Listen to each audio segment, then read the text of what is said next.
How can I make sure none of it goes to my head, good or bad? How do I make sure none of it goes to my head? The praise, the criticism, the spotlight, the shame. It's a question we all face quietly. When things go well or when they fall apart, how do I stay grounded? How do I remain clear-headed, neither puffed up by success nor broken down by failure? The Stoics would tell you both success and failure are illusions, only your response is real. Seneca once wrote, "What you think about yourself is much more important than what others think of you." So how do we build that kind of self-possession? Today, we'll explore the Stoic answer in 4 stages. Not theory, practice, not denial of life's highs and lows, but how to walk through them without losing ourselves. Picture this. Something good happens. You're praised. A video goes viral. A deal closes. Applause. Do you feel taller, smarter, better? Now imagine the opposite. Criticism, failure, silence. Do you shrink, defend, rage? Most people believe they are humble until they are admired. Most people think they are strong until they are rejected. The first step is to observe without judgment how ego slips in the back door. Marcus Aurelius, the philosopher emperor, wrote, "Stay focused on the present situation and ask yourself why it's so unbearable and can't be survived." That applies not just to fear, but to pride. Pride inflates the self, but it's made of air. Catch the voice that whispers, "They're watching you now. You deserve this. You're finally better than the rest." That voice is not your friend, it is your ego, cloaked in celebration. And then the one that says, "You failed. They're laughing, you'll never recover." Same voice, different mask. Recognize it, detach from it. You are not your thoughts. You are the one who notices the thoughts. Epictetus taught, "It's not what happens to you, but how you react to it that matters."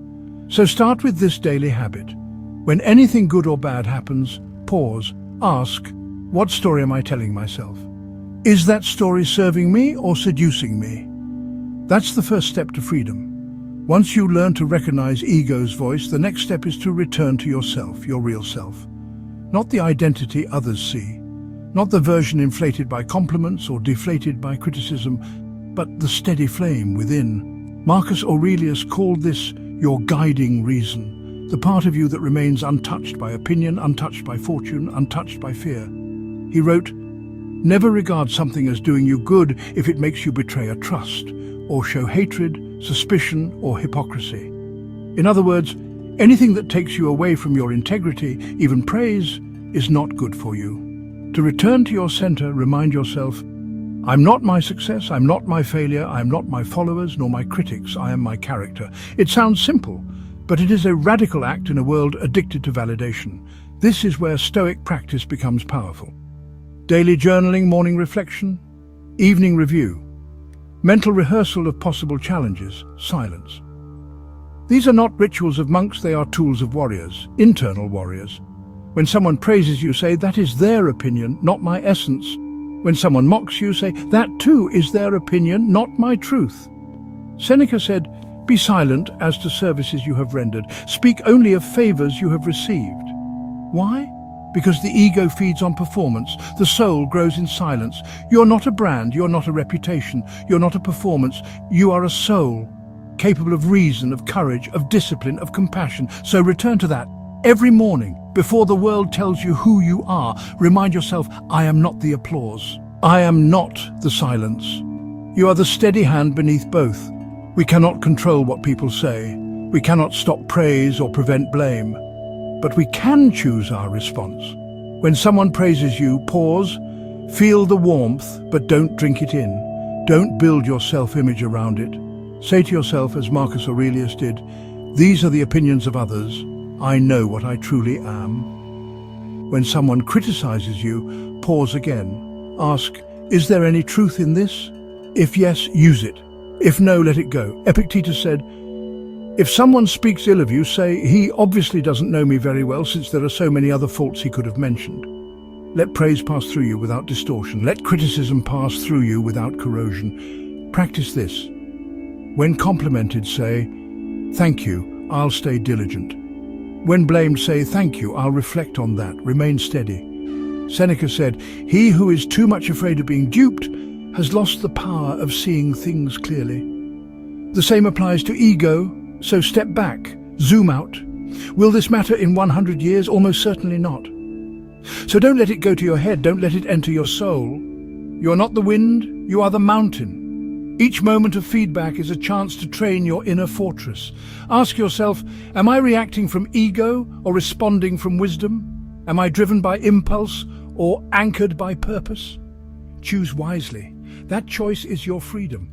Now comes the final challenge.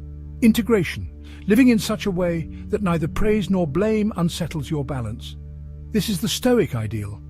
Not indifference, but equanimity. To live above praise and blame means you're no longer enslaved by them. Epictetus said, if someone tried to hand you a dead fish, you would reject it.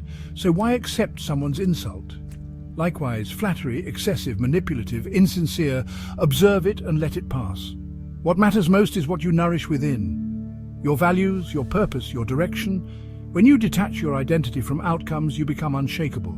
Cato the Younger was admired and hated. He remained unchanged. His compass pointed towards virtue. You no longer need trophies, you no longer fear obscurity. Your peace comes not from silence around you, but stillness within. Do I need others to think I am good? Or is it enough to be good in silence? Can I walk away from validation and still feel whole? Practice invisible virtue. Be kind without being seen. Be honest when no one notices. The more silent your integrity, the deeper its roots.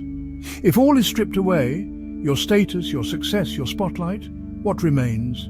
If the answer is your character, then you are truly free. Not to impress, but to grow. Not to perform, but to become. Not to rise above others, but to rise within yourself. Pause just for a moment longer. Let the stillness settle in your chest. Let your breath slow, not as an escape, but as a return. You are not in competition with anyone but your lesser self from yesterday. Seneca wrote, "A gem cannot be polished without friction, nor a man perfected without trials." Would I still do this if no one noticed? Is this a call to improve or merely noise? Let the answer guide you, not to pride, not to despair, but to deeper self-knowledge. You are not made to be flawless. You are made to endure, to serve, to understand. And in that effort, quiet, noble, steady, you become whole. Stand tall now. You are ready. You are rooted. You are real. And that is enough.